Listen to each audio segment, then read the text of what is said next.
लोकाभिरामम्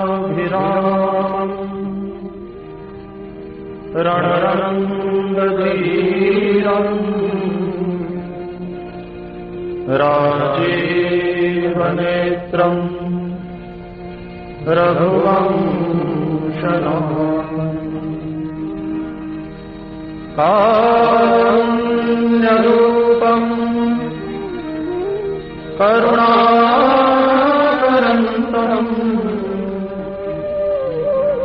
श्रीरामचन्द्रम् शरणं प्रपद्ये। नारायणं नमस्कृत्य नरं चैव नरोत्तमं देवी सरस्वती व्यासं ततो जयमुदीरये।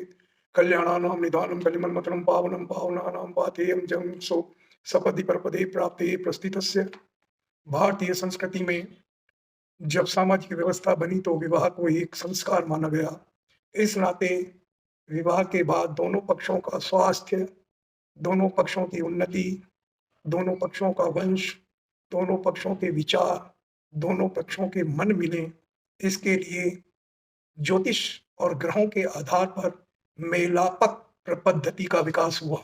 यानी कन्या और वर की जन्म कुंडली, जन्म पत्रिकाएं मिलाकर उससे यह जांचा जा सके कि इनका भविष्य कैसा होगा। इस संबंध में आज भी यह पद्धति प्रचलित है। और आज जबकि हम देख रहे हैं कि संसार में, अब बहुत ज़्यादा अपेक्षाएं बढ़ गई है, कन्याएं और पुरुष इतने आगे बढ़ चुके हैं कि वो अच्छाई की अपेक्षा कमियां अधिक ढूंढते हैं। इस मेलापक पर लोगों का आकर्षण अधिकतम बढ़ता जा रहा है और इसीलिए अब मेलापक के लिए बहुत गंभीरता से लोग विचार करने लगे हैं। मैं अपने अनुभव के आधार पर मेलापक की विधियों और उनकी गंभीरताओं की ओर आपका ध्यान आकर्षित कर रहा हूँ। मेलापक में 50% से अधिक कुंडलियाँ मेरी जानकारी में आती है। उसमें केवल आचार्य लोग, ज्योतिषी लोग या मेलापक करने वाले विद्वान नक्षत्र मेलापक कर लिख देते हैं। ज़्यादा से ज़्यादा मंगल का मेलापक करते हैं। नक्षत्र मेलापक वास्तव में देखा जाए तो वर कन्या के नक्षत्र और राशि का मिलान मात्र है। और इसमें जो 36 में से गुण आते हैं वो ये मानकर चलें कि 100 में से उतने नंबर आए हैं। यदि 36 में से 27, 28, 29 गुण मिल जाते हैं तो विद्वान कहते हैं बहुत अधिक गुण मिल रहे हैं। ऐसा नहीं है। वह 100 में से 27% है या 29% है या 30% है, क्योंकि बाकी 9 ग्रह और कुंडली के 12 भावों पर भी दृष्टिपात करना आवश्यक होता है।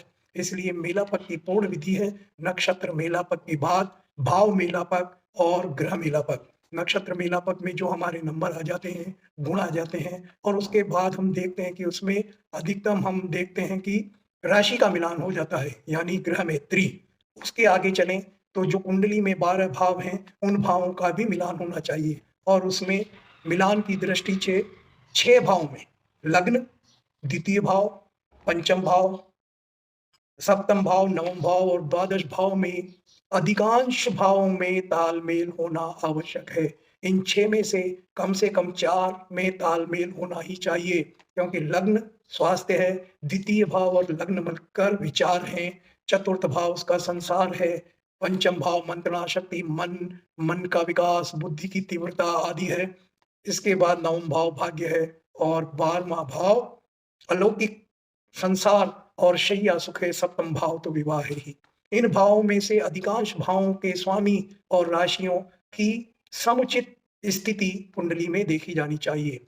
ये हुआ दूसरा मिलापक, यानी 1/3 और 1/3 दोनों मिलाकर हुआ 2/3। अब तीसरा मेलापक है ग्रहों का मेलापक। इसमें केवल मंगल को ही महत्व दिया जाता है और मंगल में भी ये देख लिया जाता है कि मांगलिक कुंडली वर और कन्या की है तो मिल गया, जबकि ऐसा नहीं है। मंगल में भी यह देखा जाना चाहिए कि दोनों समान तुलना के मांगलिक हों। यदि वर की कुंडली में सप्तम भाव में मंगल बैठा है, इसका अर्थ है वह विपरीत पक्ष को, यानी दूसरे पक्ष को, यानी कन्या को नुकसान पहुंचाएगा। और यदि कन्या की कुंडली में भी अष्टम भाव में बैठा है तो वह उसको खुद को नुकसान पहुंचाएगा। ऐसे मेलापक में नुकसान की संभावनाएं और अधिक बढ़ जाती है। इस तरह तार्किक दृष्टि से गंभीरता से मंगल का मिलान होना चाहिए।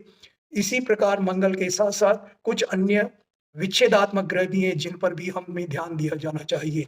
इसमें है शनि, राहु और सूर्य। शनि भी योग का ग्रह, योग का स्वामी होने के कारण वैवाहिक बाधा उत्पन्न करता है। राहु पाप ग्रह विच्छेदात्मक है ही। सूर्य भी आत्मा का कारक होने के कारण सांसारिक जीवन में अवरोध पैदा करता दिखा गया है। इनकी भी स्थिति देखी जानी चाहिए। इन ग्रहों के अलावा शुक्र और चंद्रमा मन की भावना, उनकी आशाएँ, उनकी अपेक्षाएँ, उसकी तमन्नाएँ, उसकी जो कहते हैं एक तरह से मन के उद्वेग, उन सब का शुक्र और चंद्रमा कारक है। तो यह भी देखना चाहिए कि यदि एक पक्ष का शुक्र और चंद्रमा बहुत मजबूत है, तो दूसरे में भी वह स्थिति होनी चाहिए ताकि दोनों की मानसिक स्थितियाँ, दोनों की शारीरिक क्षमताएँ, दोनों की सांसारिक इच्छाएँ भरपूर उन्नत हो।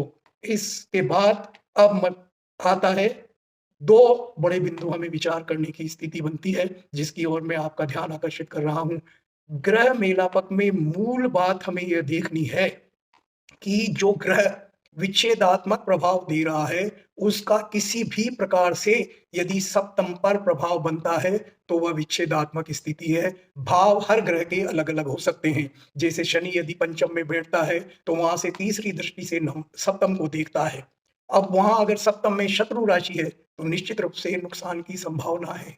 इसी तरह मंगल, उसकी भी दृष्टियाँ जो सप्तम, चतुर्थ और अष्टम है, उन पर ध्यान दिया जाना आवश्यक है। इसी तरह राहु की दृष्टि है और इसी तरह सूर्य की सप्तम दृष्टि है। केवल सप्तम में बैठा सूर्य ही नहीं, लग्न में बैठा सूर्य भी हानि दे सकता है यदि सप्तम में विपरीत राशि है तो। एक दूसरे बिंदु की ओर मैं आपका ध्यान आकर्षित करता हूँ। कई बार ये विच्छेदात्मक ग्रह मंगल आदि जब संधि में चले जाते हैं, 1 अंश के हों, 2 अंश के हों, 3 अंश के हों, 28, 29, 30 अंश के हों, तो विद्वान ये कह देते हैं कि ये तो संधि में चले गए, कोई प्रभाव नहीं देगा। लेकिन यदि उस कुंडली का लग्न भी संधि में है, वह भाव भी संधि में है जिसमें ये ग्रह बैठे हैं और जिसको ये देख रहे हैं वह भी संधि में है, तो ये ग्रह संधि में न जाकर उसके 15 अंश के आसपास केंद्र में आ जाएँगे, क्योंकि जब भाव संधि में है, तो संधि के अंश केंद्र में होंगे, तो ये ग्रह भी संधि में होने पर केंद्र में होंगे, तो अधिकतम नुकसान की संभावनाएँ रहती है। इस तरह हमें ग्रह मेलापक को बड़ी गंभीरता से देखना चाहिए। मैंने प्रैक्टिकल रूप से कई कुंडलियाँ ऐसी देखी है, जिसमें ग्रहों के कम अंश देखकर ग्रहों की स्थिति को कमज़ोर आँककर यह स्वीकृति दे दी गई है, विवाह कर लिया जाए, लेकिन बाद में उनमें बड़े विरोधी स्थितियाँ बनती देखी गई है, विस्फोटक स्थितियाँ बनती देखी गई है। इसलिए मैं मेलापक की दृष्टि से आपका बहुत गंभीरता से पूरी स्थिति की ओर ध्यान आकर्षित करना चाहता हूँ। आशा है आप इस मेलापक को इस संपूर्ण दायरे में विचार करने के बाद ही स्वीकृति प्रदान करेंगे और हम सभी इस मार्ग पर, इन बिंदुओं पर अपना दृष्टिपात करेंगे। धन्यवाद। जय ज्योतिष।